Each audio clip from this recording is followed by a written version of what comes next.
Assalamualaikum warahmatullahi wabarakatuh. Perkenalkan, kami kelompok 7 dari mahasiswa STIA Satya Negara kelas 5C Weekend ingin mempresentasikan video pembelajaran yang berjudul Organisasi Negara ASEAN.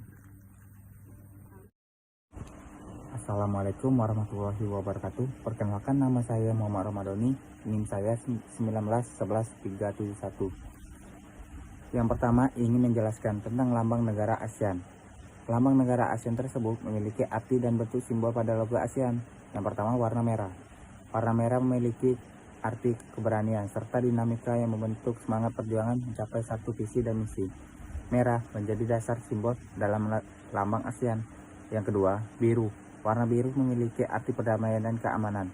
Yang ketiga, warna kuning. Warna kuning memiliki arti kemakmuran dan kesejahteraan diwakili oleh warna kuning yang terdapat pada bentuk padi.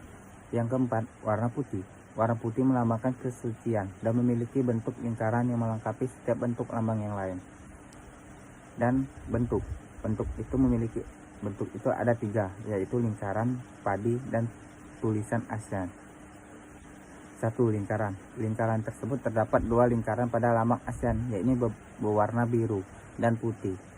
Bentuk tersebut memiliki persatuan antara negara-negara anggota ASEAN dan ASEAN yang lain. Nomor 2. Padi. Padi, 10 tangkai padi dalam lambang ASEAN melambangkan negara dari anggota-anggota seperti yang diketahui. Organisasi ini terdiri dari 10 negara dan harapan ke-10 negara tersebut saling terikat rasa persahabatan dan solidaritas dari berbagai negara tersebut. Yang ketiga, tulisan ASEAN. Lambang ASEAN yang terakhir adalah kata ASEAN yang terletak di bawah padi. Bentuk ini memiliki bawah logo tersebut merupakan lambang resmi yang memiliki satu identitas lainnya. Terima kasih. Assalamualaikum warahmatullahi wabarakatuh. Perkenalkan, nama saya Hendy Prabowo. Saya dari kelas 5C Karyawan. Saya akan menjelaskan latar belakang dari ASEAN. ASEAN atau Association of Southeast Asian Nation atau Perhimpunan Bangsa-Bangsa Asia Tenggara adalah organisasi kawasan yang mewadahi kerjasama 10 negara di Asia Tenggara.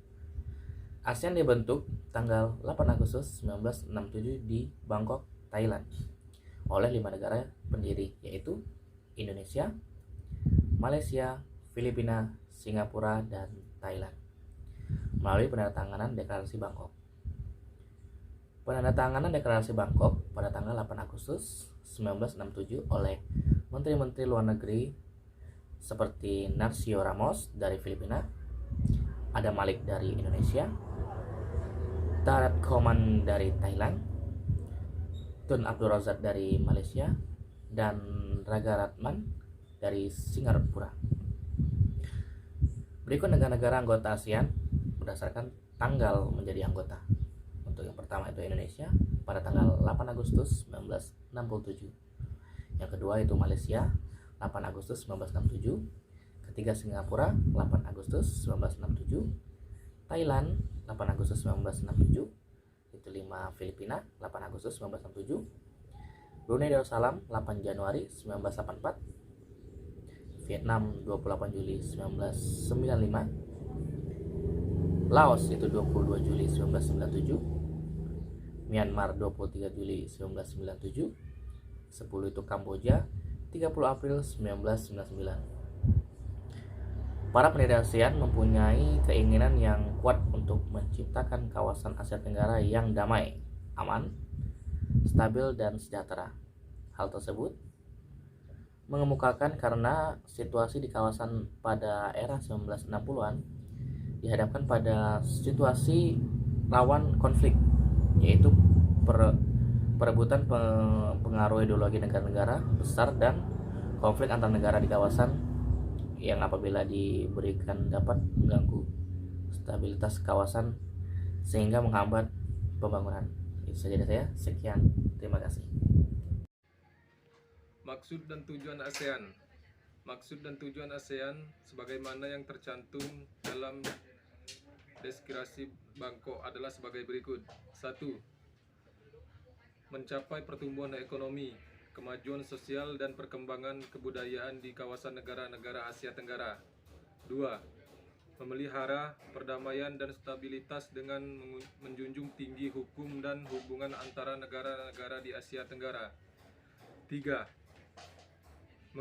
Meningkatkan kerjasama yang aktif dan saling membantu dalam bidang ekonomi, sosial, budaya, teknologi, dan administrasi. 4. Saling memberikan bantuan dalam bidang fasilitas, latihan, dan penelitian pada bidang pendidikan, kejuruan, teknik, dan administrasi. 5. Bekerja sama lebih aktif untuk mencapai daya guna lebih besar dalam bidang pertanian, industri, dan perkembangan perdagangan termasuk studi dalam hal perdagangan komoditas internasional, perbaikan pengangkutan dan fasilitas komunikasi serta meningkatkan taraf hidup rakyat. 6. Meningkatkan studi tentang masalah-masalah di Asia Tenggara. 7. Memelihara kerjasama yang erat dan bermanfaat dengan berbagai organisasi internasional dan regional yang mempunyai tujuan sama serta mencari kesempatan untuk menggerakkan kerjasama dengan mereka. Selesai. ASEAN. Kerjasama ASEAN yang pertama yaitu peranan Indonesia.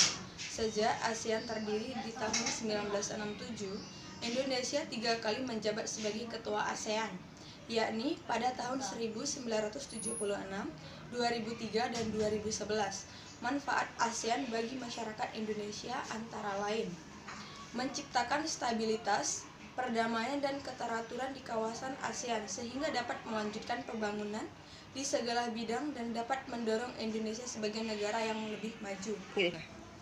Mendorong kerjasama di bidang pembangunan dan menciptakan permajuan ekonomi, antara lain perluasan perdagangan, investasi, dan kepariwisataan, ilmu pengetahuan dan teknologi, serta di bidang pendidikan.